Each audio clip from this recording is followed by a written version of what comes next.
പ്രിയമുള്ളവരെ, മലയാള ഭാഷ നമ്മുടെ മാതൃഭാഷയാണ്.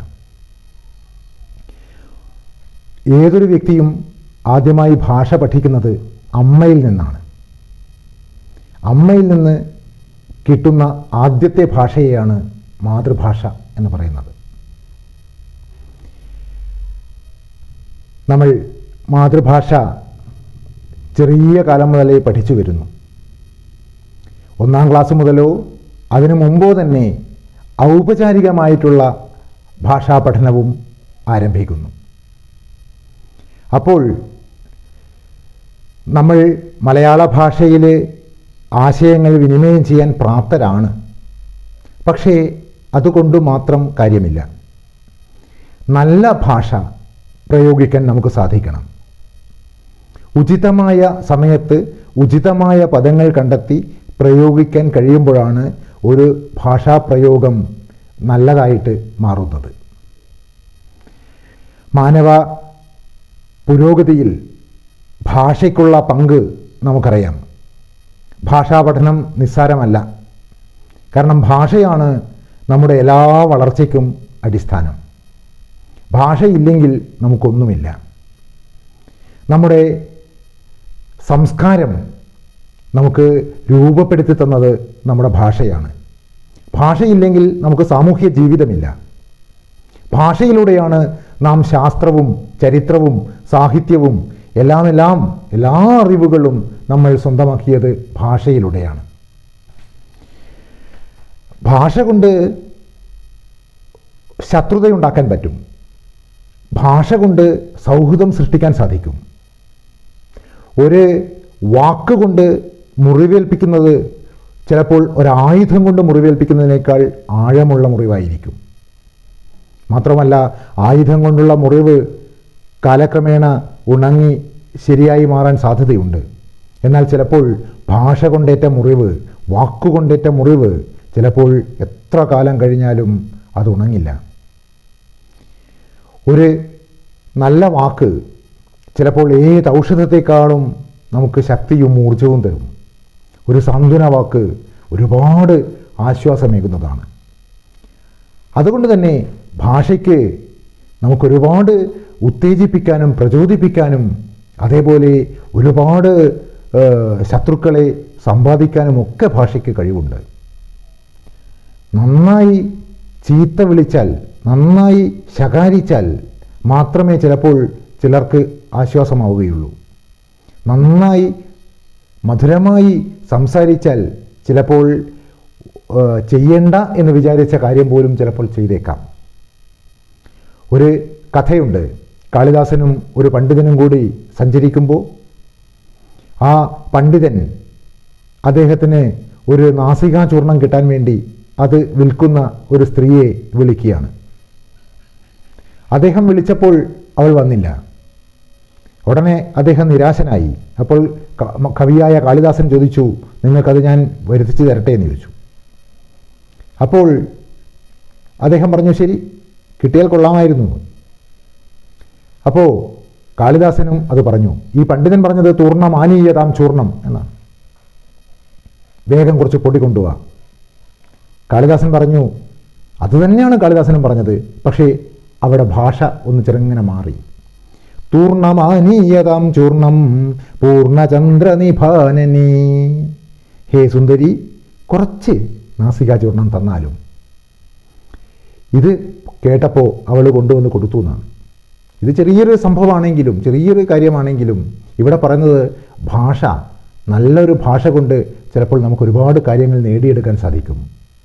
മറ്റുള്ളവർക്ക് അതെന്തെങ്കിലും സഹായം ചെയ്യാനുള്ള മനോഭാവം ഉണ്ടാക്കിയേക്കാം. കർക്കശമായ ഭാഷ ചിലപ്പോൾ മറ്റുള്ളവരുടെ വെറുപ്പ് സമ്പാദിച്ചേക്കാം. അപ്പോൾ അങ്ങനെയുള്ള ഭാഷയെ നമ്മൾ എത്ര പഠിച്ചാലും മതിയാവില്ല. ഭാഷാ പഠനം എന്ന് പറയുന്നത് ഭാഷയെ കൂടുതലായിട്ട് അറിയാനുള്ളതാണ്. ഉദാഹരണത്തിന് ചില വാക്കുകൾ ഒരു അർത്ഥം സൂചിപ്പിക്കുന്ന അനേകം പദങ്ങളുണ്ടാകും. ആ പദങ്ങൾ സന്ദർഭത്തിനനുസരിച്ച് പ്രയോഗിക്കാൻ നമുക്ക് സാധിക്കണം. ഉദാഹരണത്തിന് മരിക്കുക എന്ന അർത്ഥത്തിൽ എത്ര പദങ്ങളാണ് മലയാളത്തിലുള്ളത്? അന്തരിക്കുക, ദിവംഗതനാവുക, സ്വർഗസ്ഥനാവുക, ഇഹലോകവാസം വെടിയുക, കഥാവശേഷനാവുക, നാട് നീങ്ങുക, കാലം ചെയ്യുക, നിർവ്വാണം പ്രാപിക്കുക. ഇതൊക്കെ മരണം തന്നെയാണ്. പക്ഷേ എല്ലാം എല്ലാ സന്ദർഭത്തിലും ഉപയോഗിക്കുകയില്ല. ഉദാഹരണത്തിന് ഒരു മനുഷ്യൻ മരിക്കുന്നതിന് നമ്മൾ ചാവുക എന്ന് പറയില്ല. ഒരു ജീവിയാണെങ്കിൽ, ഒരു പൂച്ചയോ ഒരു പട്ടിയോ ആണെങ്കിൽ അത് ചത്തു എന്ന് പറയും. പക്ഷേ ചില സന്ദർഭത്തിൽ അതിന് കൂടുതൽ അർത്ഥങ്ങൾ കിട്ടിയേക്കാം. ഒരു കവി നിരത്തിൽ കാക്ക കൊത്തുന്നു ചത്ത പെണ്ണിൻ്റെ കണ്ണുകൾ, അങ്ങനെ പറയുമ്പോൾ സാധാരണയായിട്ട് പ്രയോഗിക്കാത്തൊരു പ്രയോഗം കേൾക്കുമ്പോൾ നമ്മളൊന്നുകൂടി ശ്രദ്ധിക്കും, അതെന്താ അങ്ങനെ പറഞ്ഞത്? അപ്പോൾ അതിന് കൂടുതൽ അർത്ഥങ്ങളുണ്ട്. അതിലൂടെ കവി ഒരുപാട് വേറെയും പല കാര്യങ്ങളും കൂടി അവതരിപ്പിക്കാൻ വേണ്ടി ആഗ്രഹിക്കുന്നു എന്ന് നമുക്ക് മനസ്സിലാക്കാൻ സാധിക്കും. അപ്പോൾ സന്ദർഭത്തിനനുസരിച്ചിട്ടുള്ള വാക്കുകൾ പ്രയോഗിക്കുക, അതാണ് ഒരു ഭാഷ പ്രയോഗിക്കുന്ന ഒരാളുടെ ഏറ്റവും വലിയ സിദ്ധി. ഉചിതമായ വാക്കുകൾ പ്രയോഗിക്കാൻ സാധിക്കുക, നല്ല ഭാഷയിൽ സംസാരിക്കുക.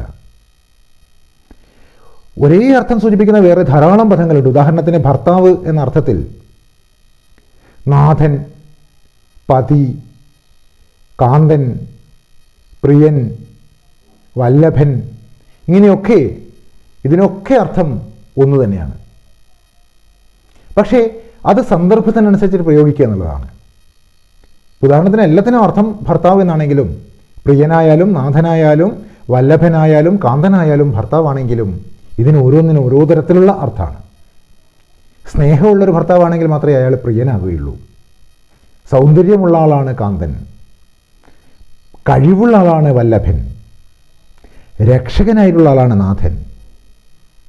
അപ്പോൾ സന്ദർഭത്തിന് ഉചിതമായ രീതിയിൽ വേറെയും ഒരുപാട് കാര്യങ്ങൾ സൂചിപ്പിക്കാൻ ചിലപ്പോൾ ഒരു വാക്കുകൊണ്ട് സാധിക്കും.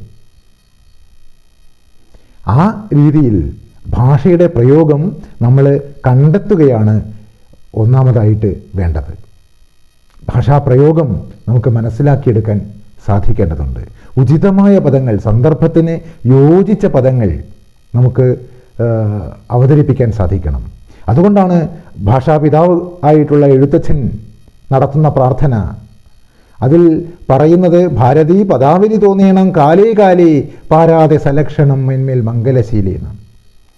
സന്ദർഭത്തിന് യോജിച്ച രീതിയിലുള്ള വാക്കുകൾ സമുദ്രത്തിൽ തിരമാലകൾ പോലെ ഒരിക്കലും അവസാനിക്കാതെ അത് നിരന്തരം ഇങ്ങനെ വന്നുകൊണ്ടേയിരിക്കണം, അനർഗളമായിട്ടുള്ള പ്രവാഹം.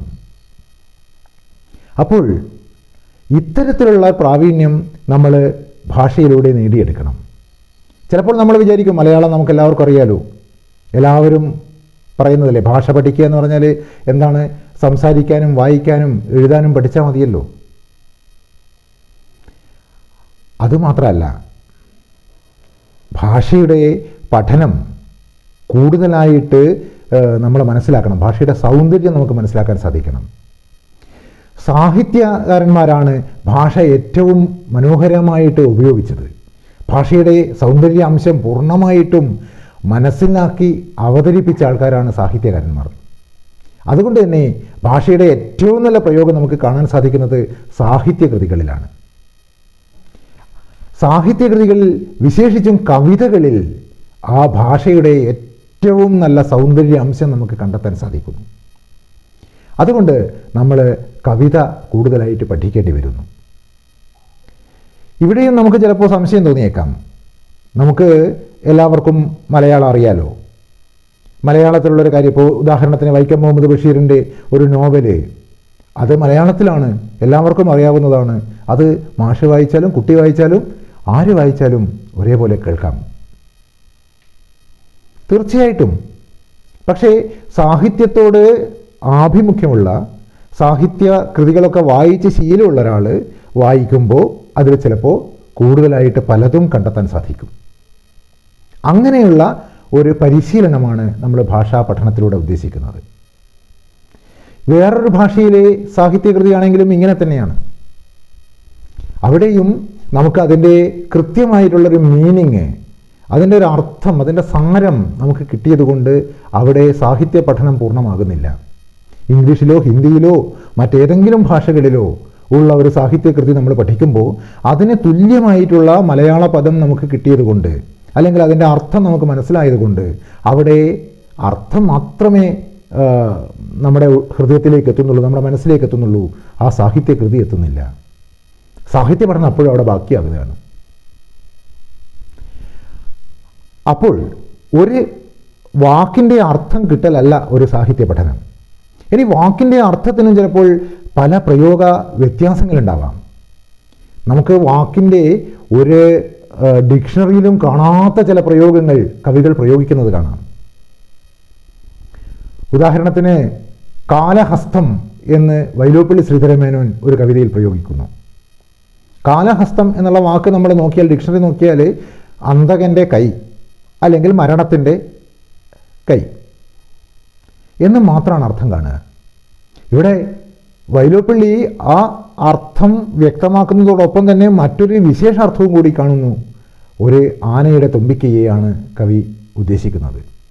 ഇത് ഒരു ഡിക്ഷണറിയിലും കാണാത്ത സംഭവമാണ്. ആ യമദണ്ഡങ്ങൾ എന്ന് പറഞ്ഞു. യമദണ്ഡ് അന്തകൻ്റെ വടിയാണ്. ആനക്കൊമ്പ് എന്നൊരു സ്ഥലത്തും അർത്ഥമില്ല. വൈലോപ്പിള്ളി എന്ന് പറയുന്ന കവി ആ യമദണ്ഡം എന്നുള്ളതിന് ആനക്കൊമ്പ് എന്നുള്ളൊരു വിശേഷാർത്ഥം കണ്ടെത്തുന്നു. ഇങ്ങനെ കവിതകളിൽ നമുക്ക് പ്രത്യേക തരത്തിലുള്ള ചില അർത്ഥങ്ങൾ നമുക്ക് കാണാൻ സാധിക്കും. അത് ഡിക്ഷണറികളിൽ നിന്ന് കിട്ടുന്നതല്ല. ഇതാണ് നമ്മൾ മറ്റ് ഭാഷ പഠിക്കുമ്പോഴും ശ്രദ്ധിക്കേണ്ടത്. കീറ്റ്സിനെ പോലെ, കോളറിഡ്ജിനെ പോലെയൊക്കെയുള്ള, വേർഡ്സ്വർത്തിനെ പോലെ, കീറ്റ്സിനെ പോലെ, കോളറിഡ്ജിനെ പോലെയൊക്കെയുള്ള വലിയ കവികൾ, ഷേക്സ്പിയറെ പോലെയൊക്കെയുള്ള വലിയ സാഹിത്യകാരന്മാർ, അവർ പറയുന്നതിൻ്റെ നേരെ ഇംഗ്ലീഷിൻ്റെ മലയാളം കിട്ടിയതുകൊണ്ട് നമ്മുടെ സാഹിത്യ പഠനം പൂർണ്ണമാകുന്നില്ല. അതുകൊണ്ട് തന്നെ മലയാളം നമുക്ക് എല്ലാവർക്കും അറിയാവുന്നതാണ്. അപ്പം ബഷീറിൻ്റെ, വൈക്കം മുഹമ്മദ് ബഷീറിൻ്റെ നോവൽ എന്ത് പഠിക്കാനാണെന്നുള്ള രീതിയിലുള്ള നിസ്സാരമായ ചിന്ത നമ്മൾ കൈവിടിയണം. പഠിച്ചാലും തീരാത്തത്ര അതിൽ നിന്ന് ഇനിയും കിട്ടാനുണ്ട്. വാക്കുകളുടെ അർത്ഥം അങ്ങനെയാണ്. ഡിക്ഷണറിയിലുള്ള അർത്ഥമല്ല ഭാഷയുടെ യഥാർത്ഥത്തിലുള്ള അർത്ഥം. അതിനപ്പുറത്തേക്ക് ചിലപ്പോൾ അർത്ഥങ്ങൾ ഉണ്ടായേക്കാം. ഉദാഹരണത്തിന് തീരുക, കഴിയുക, അവസാനിക്കുക, ഇത് മൂന്നിനൊരർത്ഥമല്ലേ? നാടകം കഴിഞ്ഞു, നാടകം തീർന്നു, നാടകം അവസാനിച്ചു. ഏകദേശം മൂന്നിനും ഒരർത്ഥമാണെന്ന് പറയാം. ഒരു പദത്തിനും തുല്യമായ മറ്റൊരു പദമില്ല, എങ്കിലും സാമാന്യേന തീർന്നു, കഴിഞ്ഞു, അവസാനിച്ചു, ഇതിനെല്ലാം ഒരർത്ഥമാണ്. പക്ഷേ നമ്മുടെ സാധാരണ ജീവിതത്തിൽ തന്നെ, കവിതയും സാഹിത്യവും ഒക്കെ മാറ്റി നിർത്തിയിട്ട് നമ്മുടെ സാധാരണ ജീവിതത്തിൽ തന്നെ ഈ വാക്കുകൾക്ക് മൂന്നിനും എപ്പോഴും ഒരേ അർത്ഥമാണ്. സിനിമ കഴിഞ്ഞു, സിനിമ തീർന്നു, സിനിമ അവസാനിച്ചു, കുഴപ്പമില്ല. പക്ഷേ നമ്മൾ പറയുന്നു അവൻ്റെ കല്യാണം കഴിഞ്ഞു. അതിന് സമാനമായ അർത്ഥമാണെങ്കിൽ കല്യാണം അവസാനിച്ചു എന്ന് പറയാമോ? കല്യാണം തീർന്നു എന്ന് പറയാമോ? അപ്പോൾ തീർന്നു, കഴിഞ്ഞു, അവസാനിച്ചു എന്നുള്ളതിന് എല്ലാ സ്ഥലത്തും ഒരേ അർത്ഥമല്ല. ഇങ്ങനെ പ്രയോഗാർത്ഥങ്ങൾ വേറെയുമുണ്ട്. ഇത് ഭാഷയുടെ സാഹിത്യകാരന്മാർ ഇത്തരത്തിലുള്ള എല്ലാ സാധ്യതകളും ഉപയോഗപ്പെടുത്തും. ഒരു വാക്കിന് തന്നെയുള്ള അനേകം അർത്ഥങ്ങൾ അവർ ഉപയോഗപ്പെടുത്തും. ഒരു വാക്കിനുള്ള ചിലപ്പോൾ വിപരീത അർത്ഥങ്ങൾ ഉപയോഗപ്പെടുത്തും. ചിലപ്പോൾ ഒരു വാക്കിനെ കൊണ്ട് വേറെ ചില കാര്യങ്ങൾ സൂചിപ്പിക്കും. നേരിട്ടുള്ള കാര്യങ്ങളല്ലാത്ത മറ്റു ചില കാര്യങ്ങൾ സൂചിപ്പിക്കും. ഇത്തരത്തിലുള്ള കാര്യങ്ങളൊക്കെ നമുക്ക് സാഹിത്യ പരിചയത്തിലൂടെ, സാഹിത്യ കൃതികളുടെ പരിചയത്തിലൂടെയാണ് നമുക്ക് സമ്പാദിക്കാൻ സാധിക്കുക. ആ കൃതികളെയൊക്കെ വിശകലനം ചെയ്ത് ഒരുപാട് കാര്യങ്ങളൊക്കെ മനസ്സിലാക്കുമ്പോൾ നമുക്ക് ഒരുപാട് പദസമ്പത്തുണ്ടാകുന്നു, ഒരുപാട് പ്രയോഗ സാധ്യതകൾ നമുക്ക് മനസ്സിലാക്കാൻ സാധിക്കുന്നു. ആ രീതിയിൽ നല്ല ഭാഷ പ്രയോഗിക്കാൻ നമുക്ക് സാധിക്കുന്നു. ഒരു ഉദാഹരണം പറഞ്ഞാൽ, ഒരു കവി പറയാണ് കാശി നഗരൻ ഗംഗയിലാകുന്നു. വാസ്തവത്തിൽ ഇതിൻ്റെ പ്രത്യക്ഷാർത്ഥത്തിൽ നമുക്ക് ഒരു അസ്വസ്ഥതയുണ്ടാകുന്നു. കാരണം അർത്ഥം അവിടെ യോജിക്കുന്നില്ല. കാരണം നമുക്കറിയാം ഗംഗ എന്ന് പറഞ്ഞാൽ ഒരു നദിയാണ്, കാശി നഗരമാണ്. ഒരു പട്ടണം എങ്ങനെയാണ് ഒരു നദിയിലുണ്ടാവുക? നദീ പ്രവാഹമല്ലേ, ഒഴുകിക്കൊണ്ടിരിക്കുന്നതല്ലേ, അവിടെ ഒരു പട്ടണം ഉണ്ടാവുമോ? അപ്പോൾ ഇതിൻ്റെ പ്രത്യക്ഷത്തിലുള്ള ഒന്നാമത്തെ അർത്ഥം, നമുക്ക് വാച്യാർത്ഥം എന്നൊക്കെ പറയാം, അത് തീരെ യോജിക്കുന്നില്ല. ഗംഗാനദീ പ്രവാഹത്തിൽ ഒരു നഗരവും ഉണ്ടാകില്ല, ഒലിച്ചു പോകുമല്ലോ. അപ്പോൾ അതിൻ്റെ അടുത്ത ഘട്ടത്തിലേക്ക് നമുക്ക് കടക്കണം. അപ്പോൾ നേരത്തെ കണ്ട പോലെ ഡിക്ഷണറിയിൽ നോക്കി അർത്ഥം കണ്ടുകൊണ്ട് കാര്യമില്ലല്ലോ. നമ്മൾ കവിതയാകുന്നത് കൊണ്ട് അതിൽ കൂടുതൽ അടുത്ത അർത്ഥം എന്താണെന്ന് തേടുന്നു. അപ്പോൾ നമുക്ക് അറിയാം, നമുക്ക് പരിചയമുണ്ട്, നമ്മൾ അങ്ങനെ പലപ്പോഴും പ്രയോഗിക്കാറുണ്ട്, നമ്മുടെ നിത്യജീവിതത്തിലും പ്രയോഗിക്കാറുണ്ട്. ഉദാഹരണത്തിന് നമ്മളൊരു കൂട്ടുകാരൻ്റെ വീടൊക്കെ കാണിക്കാൻ വേണ്ടി കൊണ്ടുപോകുമ്പോൾ മറ്റുള്ളവർ ചിലപ്പോൾ മടിയൊക്കെ പറഞ്ഞാൽ നമുക്ക് പറയും, പോകാനൊന്നും ഒരു പ്രയാസമില്ല, അവൻ്റെ വീട് റോഡിൽ തന്നെയല്ലേ എന്ന് പറയും. അവൻ്റെ വീട് റോഡിൽ തന്നെയല്ലേ. ഇവിടെയും വാച്യാർത്ഥം പ്രത്യക്ഷത്തിൽ കാണുന്ന അർത്ഥം തീരെ ശരിയാവില്ലല്ലോ. വീട് ഒരിക്കലും റോഡിലുണ്ടാവില്ലല്ലോ. റോഡിൽ വീട് വെക്കാൻ ആരെങ്കിലും അനുവദിക്കുമോ?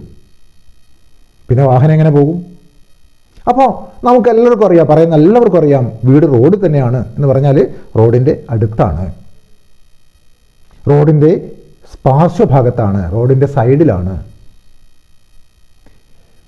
ഇനി കുറച്ചുകൂടി നമ്മൾ ചിന്തിച്ചാൽ അവിടേക്ക് പോകാനൊരു പ്രയാസമില്ല, വാഹന സൗകര്യമുണ്ട്, യാത്രാ സൗകര്യമുണ്ട്, ഒരു ബുദ്ധിമുട്ടുമില്ല എന്നുള്ള അർത്ഥത്തിലേക്ക് നമ്മൾ എത്തുന്നു. റോഡിൻ്റെ നേരെ സൈഡാകണമെന്ന് തന്നെയില്ല, അവിടേക്ക് യാത്രാ പ്രശ്നമൊന്നുമില്ല എന്നുള്ള അർത്ഥത്തിലേക്ക് എത്തുന്നു.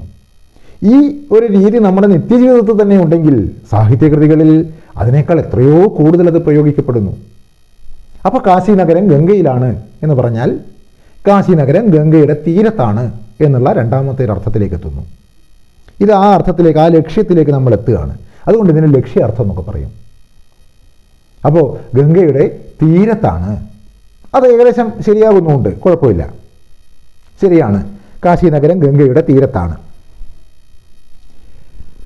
പക്ഷേ ഒരു കവി പ്രയോഗിക്കുന്നതാണെങ്കിൽ അതും പോരാ, നമുക്ക് ഇനിയും കൂടുതലായിട്ട് ചെന്നിറങ്ങണം. അപ്പോഴേ നമുക്ക് കവിത ആസ്വാദനം സാധ്യമാകുന്നുള്ളൂ. കവിതയെക്കുറിച്ച് പറയാറുണ്ട്, മുട്ടി മുട്ടി കുടിക്കുന്ന കിടാവിന് കൂടുതൽ കൂടുതൽ പാൽ ചുരത്തി കൊടുക്കുന്ന ഒരു പശുവിനെ പോലെയാണ് കവിത എന്നൊക്കെ പറയും. പശു അങ്ങനെയാണല്ലോ, പശുക്കുട്ടികൾ ഇങ്ങനെ കുടിക്കുമ്പോൾ അവർക്ക് പാല് കിട്ടിയിട്ടില്ലെങ്കിൽ അത് വീണ്ടും വീണ്ടും ഇങ്ങനെ മുട്ടി മുട്ടിയിട്ട് കുടിക്കും. അപ്പോൾ പശു കൂടുതൽ പാല് ചുരത്തി കൊടുക്കും. അങ്ങനെ തേടി വരുന്ന ആസ്വാദകനെ കൂടുതൽ കൂടുതൽ അർത്ഥങ്ങൾ സംഭാവന ചെയ്യുന്നതാണ് കവിത. അങ്ങോട്ട് അന്വേഷിച്ച് ചെല്ലുമ്പോൾ കൂടുതൽ കൂടുതൽ അർത്ഥം കിട്ടും. ഒരാൾക്ക് കിട്ടിയ അർത്ഥമായിരിക്കില്ല വേറൊരാൾക്ക് കിട്ടുക. അങ്ങനെ ഈ കാശി നഗരം ഗംഗയിലാണെന്നുള്ളത് നമ്മൾ വീണ്ടും ഒന്നുകൂടി ചിന്തിച്ചാൽ അവിടെ നമുക്ക് ഒരർത്ഥവും കൂടി കിട്ടുന്നു. എന്താണ് ഗംഗയുടെ പ്രത്യേകത? ഗംഗ എന്ന് പറഞ്ഞാൽ ഒരു പവിത്ര നദിയാണ്, ഒരു പുണ്യ നദിയാണ്. സ്വർഗം പാപിക്ക് നൽകുന്ന ഗംഗ എന്നൊക്കെ പറയും. പാപിക്ക് പോലും സ്വർഗം നൽകുന്നവളാണ് ഗംഗ എന്നൊക്കെ പറയും. കവികൾ നാട്ടിലുള്ള ഈ തരത്തിലുള്ള ഐതിഹ്യങ്ങളും വിശ്വാസങ്ങളും എല്ലാം വേണ്ടതുപോലെ ഉപയോഗപ്പെടുത്തുന്ന ആൾക്കാരാണ്. എവിടുന്നൊക്കെ എന്തൊക്കെ സാധ്യതകളുണ്ടോ അതൊക്കെ പ്രയോജനപ്പെടുത്തുന്ന ആൾക്കാരാണ് സാഹിത്യകാരന്മാർ. അപ്പോൾ ഈ പവിത്രത എന്നുള്ളതാണ്, അല്ലെങ്കിൽ പാവനത്വം എന്നുള്ളതാണ് ഗംഗയുടെ പ്രത്യേകത. മാത്രമല്ല ഗംഗയ്ക്ക് മറ്റൊരു പ്രത്യേകതയുണ്ട്. ഗംഗ ഹിമാലയത്തിൽ നിന്ന് ഒഴുകി വരുന്ന നദിയാണ്. അത് നല്ല തണുത്ത ജലമുള്ളതാണ്, നല്ല തണുപ്പാണ്. അപ്പോൾ ഈ ശൈത്യം, പാവനത്വം എന്ന് പറയുന്ന രണ്ട് ഗുണങ്ങൾ, ഇതാണ് ഗംഗയുടെ പ്രത്യേകത. ആ ഗംഗയിലാണ് കാശി നഗരം എന്ന് സാഹിത്യകാരൻ പറയുമ്പോൾ, നിത്യജീവിതത്തിൽ പറയുന്നത് പോലെയല്ല, ഒരു സാഹിത്യകാരൻ പറയുമ്പോൾ ഈ ശൈത്യം, പാവനത്വം എന്നുള്ള രണ്ട് പ്രത്യേകതകളുള്ള ഗംഗയിൽ തന്നെയാണ് കാശി നഗരം എന്ന് പറയുമ്പോൾ കാശി നഗരത്തിനും ഈ ഗുണങ്ങളുണ്ട്. കാശി നഗരവും പവിത്രവും ശൈത്യമുള്ളതുമാണ്. ഈ രണ്ടർത്ഥം, ഈ പാവനത്വം, ശീതളിമ, ഈ ശൈത്യം, ഈ രണ്ടർത്ഥം കാശി നഗരത്തിന്, ഈ രണ്ട് ഗുണങ്ങൾ കാശി നഗരത്തിനും ഉണ്ട് എന്നുള്ള ഒരർത്ഥം നമുക്ക് കിട്ടുന്നു. ഇങ്ങനെയാണ് കവിതയിൽ നമ്മൾ അർത്ഥങ്ങൾ കണ്ടെത്തേണ്ടത്. അപ്പോൾ ഒരിക്കലും ഒരു ഡിക്ഷണറി കൊണ്ട് മാത്രം കവിത പഠിച്ചെടുക്കാൻ പറ്റില്ല. കാവ്യം വായിച്ച് വായിച്ച് പരിശീലിക്കേണ്ടത് ആവശ്യമാണ്. വളർത്തിയെടുക്കാൻ പറ്റുന്ന കഴിവ് തന്നെയാണ്, ജന്മസിദ്ധമാണ് കാവ്യാസ്വാദനം. കവിത എല്ലാവർക്കും എഴുതാൻ പറ്റില്ല, അതുപോലെ തന്നെ കവിത എല്ലാവർക്കും ആസ്വദിക്കാനും പറ്റില്ല എന്നൊക്കെ പറയും. എന്നാലും കുറേയൊക്കെ നമുക്ക് പരിചയത്തിലൂടെ, വളർത്തിയെടുക്കാൻ പറ്റുന്നതാണ് ഈ ആസ്വാദനശീലം. ആസ്വദിക്കുക. ഉദാഹരണത്തിന് വൈലോപ്പിള്ളിയുടെ പുതിയ കാലത്തെ കവിതകളിലും ധാരാളം ഈ തരത്തിലുള്ള പ്രയോഗങ്ങളുണ്ട്. നമ്മുടെ ആധുനിക കവികളൊക്കെ ധാരാളം ഈ തരത്തിലുള്ള കവിതയുടെ അർത്ഥസാധ്യതകൾ ഉപയോഗപ്പെടുത്തിയ ആൾക്കാരാണ്.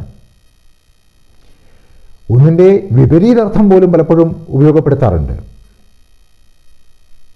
സ്തുതി പാടുക നാം മർത്യന് സ്തുതി പാടുക നാം എന്ന് അയ്യപ്പണിക്കർ പറയുന്നു. അവിടെ സ്തുതി പാടുകയല്ല വേണ്ടത് എന്നുള്ള രീതിയിലുള്ള അർത്ഥം കിട്ടുന്നു. വെളിച്ചം ദുഃഖമാണുണ്ണി അക്കിത്തം പറയുന്നു. അപ്പോൾ അതല്ല അതിൻ്റെ അർത്ഥം. ഇരുട്ടാണ് സുഖം എന്നുള്ള അർത്ഥമല്ല, തമസ്സല്ലോ സുഖപ്രദം എന്ന് പറയുമ്പോൾ അതല്ല അർത്ഥം. അതിൻ്റെ അപ്പുറത്തേക്ക് നമുക്ക് അർത്ഥം കണ്ടെത്താൻ നമുക്ക് സാധിക്കണം. എൻ കക്കാട് പറയുന്നു, പോത്ത് എന്നുള്ള കവിതയിൽ പറയുന്നു, പോത്തെ നിന്റെ ജീവനിലൊഴുകിയ ഭാഗ്യം എന്തൊരു ഭാഗ്യം. നേരിട്ടുള്ള അർത്ഥമല്ല, അതല്ല ഉദ്ദേശിക്കുന്നത്. നിന്റെ ജീവനിലൊഴുകിയ ഭാഗ്യം വലിയ ഭാഗ്യം തന്നെയാണ് എന്ന് പ്രത്യക്ഷത്തിലുള്ള അർത്ഥമല്ല പറയുന്നത്. അവിടെ ആക്ഷേപഹാസ്യത്തിൻ്റെ ഒരു കൂരമ്പാണ് അവിടെ നമുക്ക് കാണാൻ സാധിക്കുക. ഇത്തരത്തിൽ പലതരത്തിലുള്ള സാധ്യതകൾ, അതിൻ്റെ വിപരീതാർത്ഥങ്ങൾ, അതിൻ്റെ നാനാർത്ഥങ്ങൾ, അതുകൊണ്ട് സൂചിപ്പിക്കുന്ന കാര്യങ്ങൾ, അതിൻ്റെ ധ്വനിതലങ്ങൾ, ഇതൊക്കെ നമുക്ക് കവിതയിൽ നിന്ന് കണ്ടെത്തേണ്ടതുണ്ട്. വൈലോപ്പിള്ളി ശ്രീധരമേനോൻ്റെ സഖ്യൻ്റെ മകൻ എന്ന പ്രസിദ്ധമായിട്ടുള്ളൊരു കവിതയുണ്ട്. ഈ കവിത നമുക്ക് വേണമെങ്കിൽ 3 തരത്തിൽ അല്ലെങ്കിൽ എത്ര തരത്തിൽ വേണമെങ്കിലും വായിച്ചെടുക്കാം. പല തരത്തിൽ നമുക്ക് കവിതയെ വായിച്ചെടുക്കാം. ഇവിടെയാണ് കവിതയുടെ ആസ്വാദനത്തിൻ്റെ ചില തലങ്ങൾ നമ്മൾ മനസ്സിലാക്കേണ്ടത്. ഒന്നാമതായിട്ട് ആ സഖ്യൻ്റെ മകൻ എന്നുള്ള കവിത ഒരു ഉത്സവപ്പറമ്പിൽ എഴുന്നള്ളിക്കാൻ വേണ്ടിയിട്ട് നിർത്തിയിരിക്കുന്ന 15 ആനകൾ, ആ 15 ആനകളുടെ നടുവിലുള്ള ഏറ്റവും ഉയരമുള്ള, നല്ല തലപ്പൊക്കമുള്ള, നല്ല തലയെടുപ്പുള്ള ആനയാണ് നമ്മുടെ കഥാനായകൻ. ഈ ആനയെക്കുറിച്ചിട്ട് ആൾക്കാരൊക്കെ ഭയങ്കരമായിട്ട് ഇങ്ങനെ അതിനെ സ്തുതിച്ചുകൊണ്ട്, അതിനെ കീർത്തിച്ചുകൊണ്ട് ഇങ്ങനെ പറയുന്നുണ്ട്.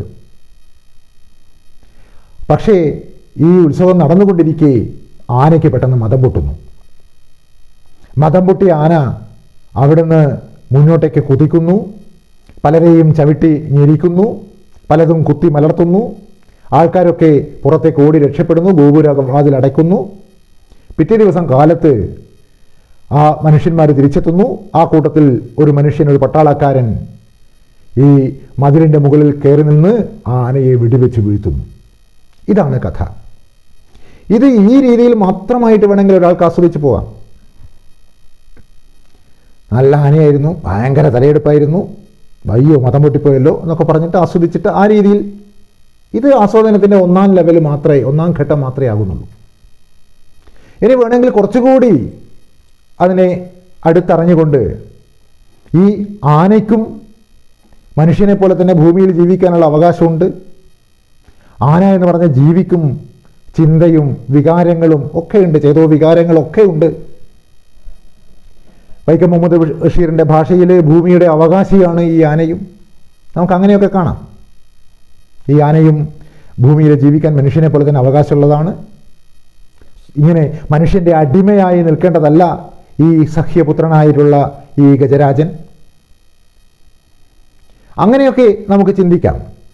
അങ്ങനെ മൃഗങ്ങളുടെ മനസ്സിനെ അറിഞ്ഞ വേറെയും കഥകളൊക്കെ മലയാളത്തിൽ ഉണ്ടായിട്ടുണ്ട്. ടി പത്മനാഭൻ്റെ ചേകൂട്ടി, പൊൻകുന്നം വർക്കിയുടെ ശബ്ദിക്കുന്ന കലപ്പ, തകഴിയുടെ വെള്ളപ്പൊക്കത്തിൽ, ലളിതാംബിക അന്തർജനത്തിൻ്റെ മാണിക്യൻ. ഇവിടെയൊക്കെ മൃഗങ്ങളുടെ മൃഗങ്ങൾക്കുള്ള മനസ്സിലെ ചിന്തകളും മനുഷ്യനോടുള്ള സ്നേഹവും അടുപ്പവും ഇങ്ങനെയുള്ള പല കാര്യങ്ങളും അതിലൂടെ അവതരിപ്പിക്കപ്പെട്ടിട്ടുണ്ട്. ആ ഒരു ലെവലിൽ വേണമെങ്കിൽ നമുക്ക് സഖ്യൻ്റെ മകനും വായിച്ചു പോകാം. ഈ ആനയ്ക്കും ചിന്തകളുണ്ട്, ആനയ്ക്കും സ്വപ്നങ്ങളുണ്ട്, സ്വപ്നം കാണാനുള്ള അവകാശമുണ്ട്. ആന അതിൻ്റെ നഷ്ടപ്പെട്ടു പോയ ആ സൗഭാഗ്യങ്ങളെ സ്വപ്നം കാണുകയാണ്. സഖ്യപർവ്വതത്തിൻ്റെ താഴ്വരയിലൂടെ ഇങ്ങനെ സഞ്ചരിക്കുന്നതായിട്ട് ആന സ്വപ്നം കാണുന്നു. ആന ഒരു തെറ്റും ചെയ്തിട്ടില്ല. അങ്ങനെ സ്വപ്ന ലോകത്തായി പോയതുകൊണ്ട് ചിലപ്പോഴത് യാഥാർത്ഥ്യ ലോകത്തിലേക്കും വരുന്നുണ്ട്. പുറത്ത് കയറിയിരിക്കുന്നത് പിന്നെ കാട്ടിലൂടെ സഞ്ചരിക്കുന്ന ആനയായിട്ട് ആന സ്വപ്നം കാണുമ്പോൾ പുറത്ത് വാനരന്മാരാണെന്ന് തോന്നുന്നു. പക്ഷേ അടുത്ത ക്ഷണത്തിൽ ആനയ്ക്ക് മനസ്സിലാകുന്നു ഇവിടെ ഉത്സവപ്പറമ്പിലാണല്ലോ താൻ ഉള്ളത് എന്ന് പറയുന്നു. മുമ്പിൽ ഉയരുന്ന ഈ ശൃംഗങ്ങളുടെ കൊമ്പിൻ്റെ ശബ്ദമൊക്കെ ചീവീടുകളുടെ കരച്ചിലായിട്ട് ചിലപ്പോൾ തോന്നും. അടുത്ത ക്ഷണത്തിൽ അത് ഉത്സവപ്പറമ്പാണെന്ന് തിരിച്ചറിയുന്നു. ചെണ്ടയുടെ ശബ്ദമൊക്കെ തവളയുടെ കരച്ചിലായിട്ട് തോന്നുന്നു.